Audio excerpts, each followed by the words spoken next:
নমস্কার বন্ধুরা, বৌদির হোম কিচেনে আবার আপনাদেরকে স্বাগত জানাই। আপনারা দেখতেই পাচ্ছেন এখানে আমি মাছ নিয়ে নিয়েছি, মাছের একটা রেসিপি বানাবো। তো এটা হচ্ছে মাগুর মাছ, এটাকে জিওল মাছও বলে। মাগুর মাছ, তো এটাকে তো জ্যান্ত আপনাদেরকে দেখাতে পারবো না, গোলা পায়। তো আমি এটাকে কেটে নিয়েছি এরকম ছোট ছোট পিস করে। এগুলো যত ছোট পিস করা যায় ততই এগুলো খেতেও ভালো হয়, টেস্টি হয়। তো এটার একটা রেসিপি আজকে বানাবো, তো সেটাই আপনাদের সাথে শেয়ার করব। আশা রইল পুরো ভিডিওটা আপনারা দেখবেন। তো চলুন শুরু করা যাক। তো প্রথমে আমি মাছগুলোতে ভালো করে লবণ হলুদ মাখিয়ে নেব, নিয়ে মাছগুলোকে ভাজা করে নেব। দেখুন আমি ভালো করে লবণ দিয়ে দিলাম। এবার দিয়ে দিচ্ছি হলুদ গুঁড়ো,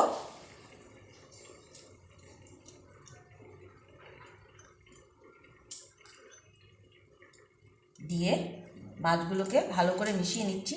একটু মাছগুলো পিছলা পিছলা টাইপ হয়, আপনারা একটু লবণ দিয়ে ধুয়ে নেবেন, তো অনেকটা পিছলা টাইপটা চলে যাবে।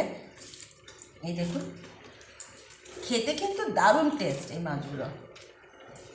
জ্যান্ত হয় বলে অনেকে বাড়িতে আনেন না, কাটতে ভয় পান, আমিও ভয় পাই কাটতে।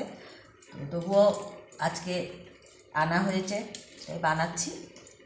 তো আমি এগুলো লবণ হলুদ মাখিয়ে রাখলাম।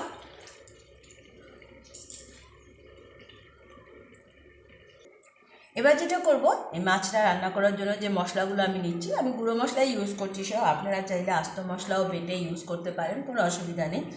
তো এটার জন্য যে মশলাগুলো আমি ইউজ করবো সেগুলো আমি বাটিতে এক এক করে নিয়ে নিচ্ছি। যেমন নিয়ে নিচ্ছি হলুদ গুঁড়ো, পরিমাণ মতো হলুদ গুঁড়ো নিয়ে নিলাম। নিয়ে নিচ্ছি লঙ্কার গুঁড়ো, ঝালটা আপনারা যে যে পরিমাণে খান সেই আন্দাজেই দেবেন।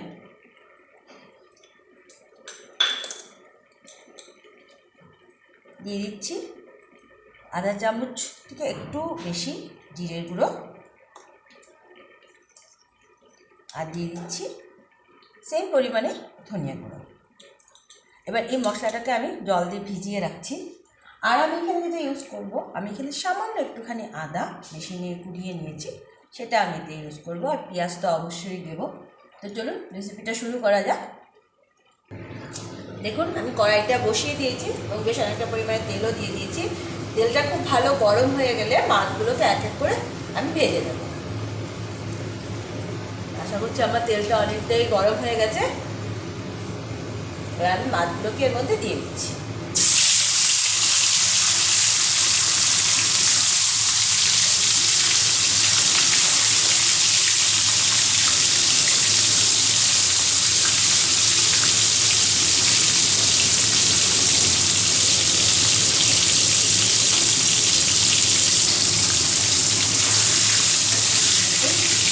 মাছগুলোকে একটু উল্টে পাল্টে ভেজে নিব। বেশি কড়া করে মাছগুলোকে ভাজতে নেই, তাহলে এটার যে টেস্ট আছে সেই টেস্টটা চলে যাবে। জাস্ট একটু উল্টে পাল্টে মাছগুলোকে ভেজে নিতে হয়।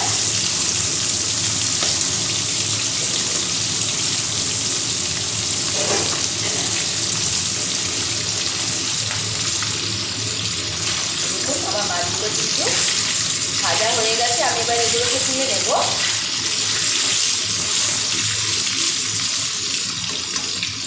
বন্ধুরা, আপনারা যারা যারা আমাদের চ্যানেলটিকে দেখছেন অবশ্যই লাইক করুন, শেয়ার করুন আপনাদের বন্ধু বান্ধবদের সাথে, এবং সাবস্ক্রাইব করলে অবশ্যই বেল আইকনটি প্রেস করতে ভুলবেন না। আপনারা যে কমেন্ট দেন সেই কমেন্টের জন্য আমরা আরও উৎসাহিত হই নতুন নতুন ভিডিও আপনাদের সাথে শেয়ার করার জন্য।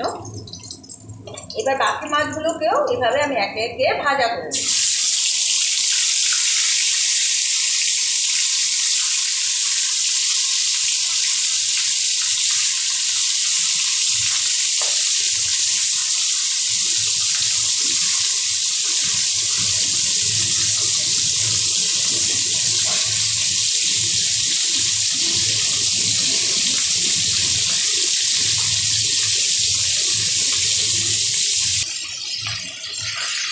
দেখুন এই মাছের পিসগুলো কিন্তু আমার অলমোস্ট ভাজা হয়ে এসছে।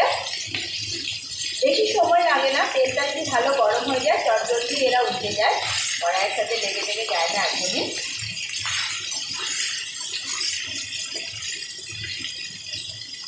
অবশ্যই একটু ছোটো ছোটো করে পিস করবেন, তাহলে মাছের যে ঝোলটা মাছের ভিতরে খুব সুন্দরভাবে ঢুকবে এবং খেতেও খুব টেস্টি লাগবে। এই মাছগুলো আমার ভাজা হয়ে গেল, আমি এগুলোকেও তুলে নিচ্ছি।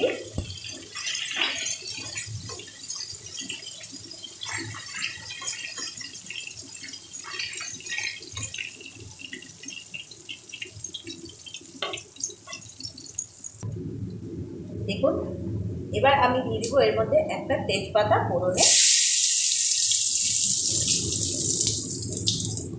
এবার দিয়ে দিচ্ছি এর মধ্যে একটা মিডিয়াম সাইজের পেঁয়াজ, যেটাকে আমি কেটে নিয়েছি।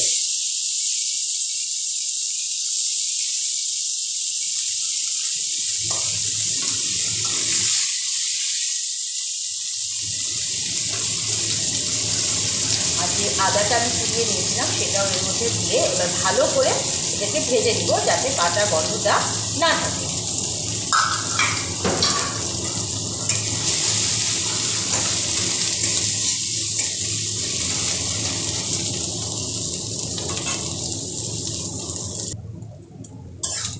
দেখুন, আমি ভালো করে ভেজে নিয়েছি, গ্যাসটাও বেশ লাল লাল হয়ে এসেছে। এবার আমি যে মশলাটা ভিজিয়ে রেখেছিলাম সেই মশলাটা এর মধ্যে দিয়ে দেব।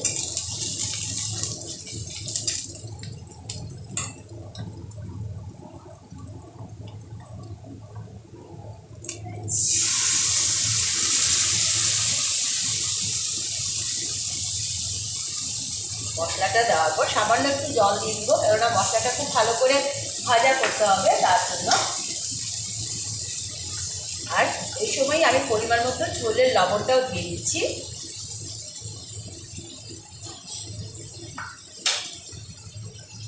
এবার এই মশলাটাকে খুব ভালো করে কিন্তু ভেজে নিতে হবে।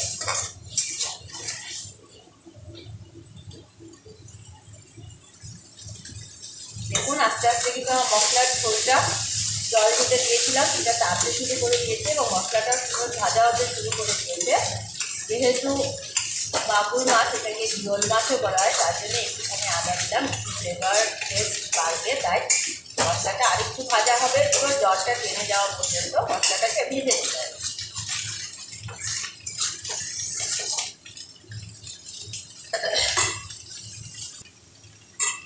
দেখুন, পুরো আমার কিন্তু মশলার জলটা শুকিয়ে গেছে এবং তেল ছাড়তে শুরু করে দিয়েছে। এইভাবেই মশলাটাকে ভেজে নিতে হবে।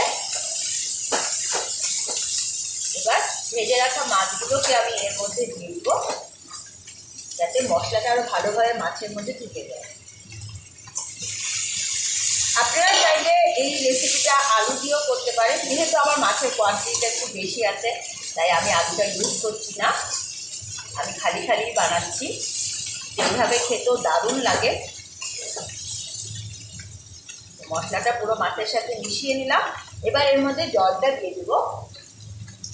জলের কোয়ান্টিটিটা একটু বেশি দিতে হবে, কেননা এই ঝোলটা যত ফুটবে তত এটার টেস্টটা বেরোবে এবং মাছগুলোর ভিতরে পুরো মশলাটা ঢুকবে।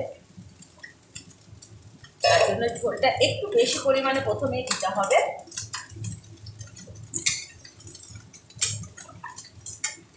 ফুটতে ফুটতে ঝোলটা কমে আসবে, অনেকটা টাইম ঝোলটাকে ফুটাতে হবে।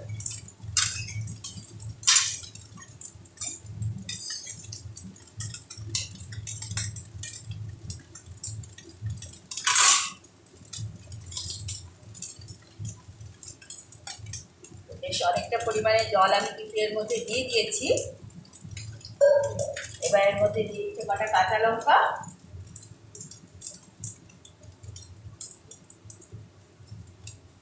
দিয়ে দিচ্ছি ধনে পাতা, দিয়ে এবার আমি এটাকে ঢাকা দিয়ে দিব এবং ফুল গ্যাসের স্টিমে এটাকে আমি 5-7 মিনিট একদম ভালো করে জাল খাইয়ে নেব।